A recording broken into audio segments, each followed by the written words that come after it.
So he really did the thing, didn't he? Breaking now, President Donald Trump has just signed an executive order declassifying the files related to the assassinations of President John F. Kennedy, Senator Robert F. Kennedy, and Dr. Martin Luther King Jr.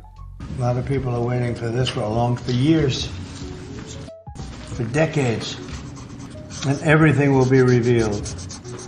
President Donald Trump has issued an executive order to declassify thousands of government documents related to the assassinations of President John F. Kennedy, Senator Robert F. Kennedy, and the Reverend Martin Luther King. Hey, welcome back, guys. Glad to have you. So you guys think we're gonna get anything out of this, or is it gonna be so heavily redacted there's really no point? This move fulfills a campaign promise Trump made during his re-election campaign, signaling a push for transparency in some of the nation's most scrutinized historical events.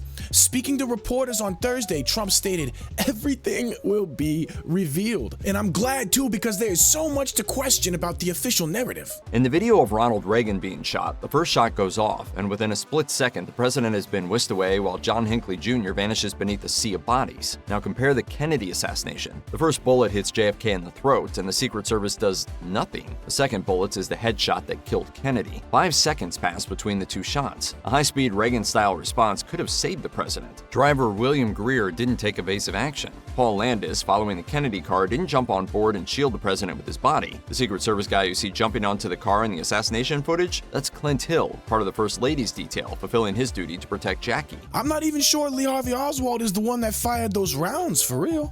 Malcom Wallace, who works for Lyndon Johnson, has left a 34-point match fingerprint in the sniper's nest. You think he did it? I think he did it, and I think 6 witnesses go to the Warren Commission and say they saw him, or a man who met his description, heavy-set, balding, glasses, in the window of the Texas School Book Depository in the minutes just before the shooting. That testimony is disregarded, and one witness, Richard Carr, who says he not only saw Wallace in the window but saw him flee. There are 4 attempts on his life between then and 1978. I was involved in this a lot. I knew Jim Garrison, the district attorney, who believed there was a conspiracy. I never heard the name Wallace. Where did this come from? Wallace was a long-time convicted murderer, had been on the Johnson payroll, worked at the U.S. Agriculture Department and a patronage job under Johnson.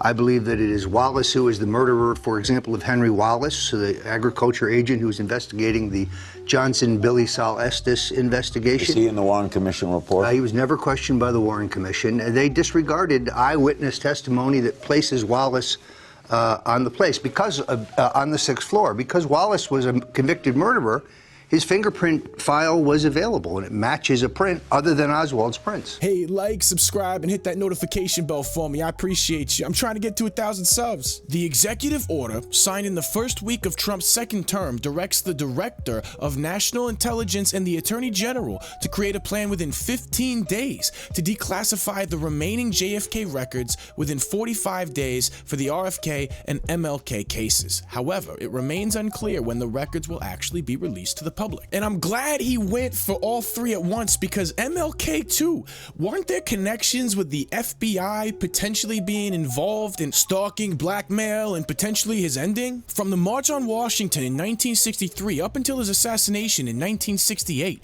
the FBI engaged in an intense campaign to discredit Martin Luther King Jr. and his work. The first fear the FBI director, J. Edgar Hoover, had was that King was going to align himself with the Communist Party. The FBI campaign against King began with wiretaps, but quickly ballooned.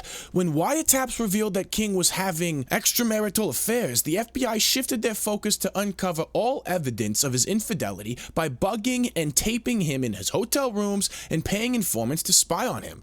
Eventually, the FBI penned and sent King an anonymous letter, along with some of their tapes, suggesting he should off himself. Reading that letter, Pollard was struck by the fact it made it sound like it was written by someone close to King. They were trying to make it sound like it was not only a former associate, but someone from his community who wrote that letter. This was supposed to be the nation's police that's supposed to be doing the right thing, and this is the lengths they'll go to destroy a human being? It's awful. Apparently, Martin Luther King was involved with all types of women in these orgies and all this stuff, right? But how much you want to bet the CIA or the FBI was actually involved in getting him to get involved in some of that stuff in the first place?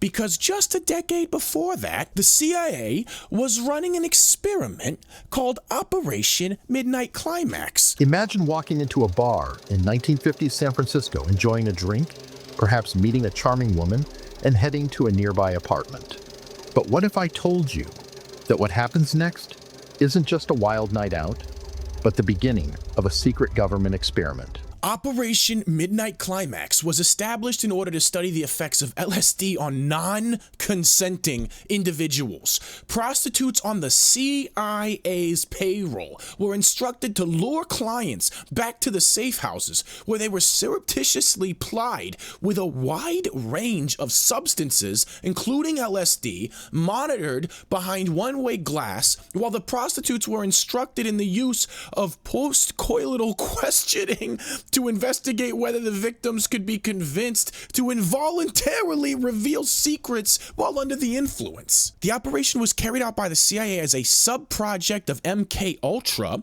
It was started in 1954 and it was shut down in the 1960s. What does that line up with? How much you want to bet their attempted destruction of MLK was a two-phased project? First, they hit him with stuff like this, right?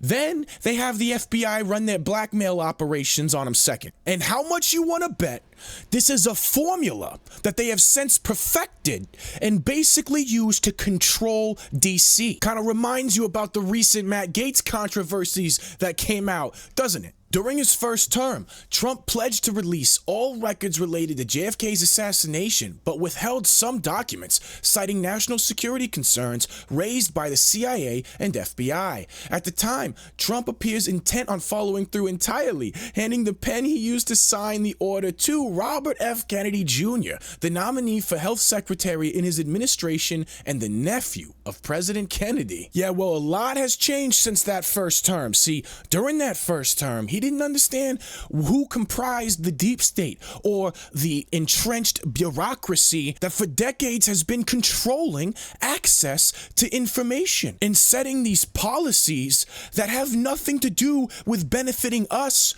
and have nothing to do with genuine national interests for our country, but instead are working for the interests of a global financial elite. I'm gonna tell you exactly why I think these records have been kept under wraps this entire time, even though more than likely no one involved, even if the law was broken, is even alive anymore. It's because that was a time period when they were studying, developing, researching, and mastering their techniques for control that they are still using today. See, for too long, it seems like the product that our government sells is the management of society to maintain financial stability so the upper class can rest assured that their investments are secure. And that would be fine if it didn't directly translate to limiting class mobility to maintain the status quo and constantly attempting to turn democracies into banana republics akin to some sort of neo-feudalist oligarchy. President Kennedy was fatally shot in Dallas on November 22nd, 1963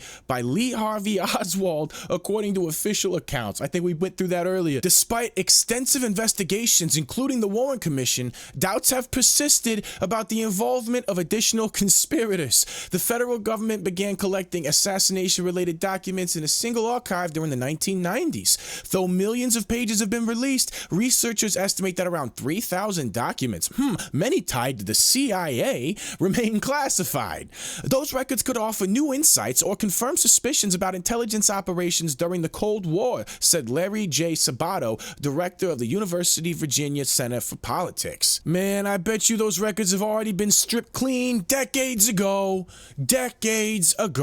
I mean, even back in the day when these records were originally being recorded, how easy was it for the people with power and authority to just get rid of whatever they wanted and get rid of the evidence? I mean, at a certain level, it's a potential that some of these materials could be training materials for certain black ops or methods, right? Some documents could be related to training materials that they would have kept during this time because they're used as case studies for further implementation. I mean, the intelligent thing would have been to take the lessons learned and then base them in clinical psychology and then rebuild your training materials from there. But I mean, you know, that oftentimes is not what's done. There have been major troop deployments to the southern border.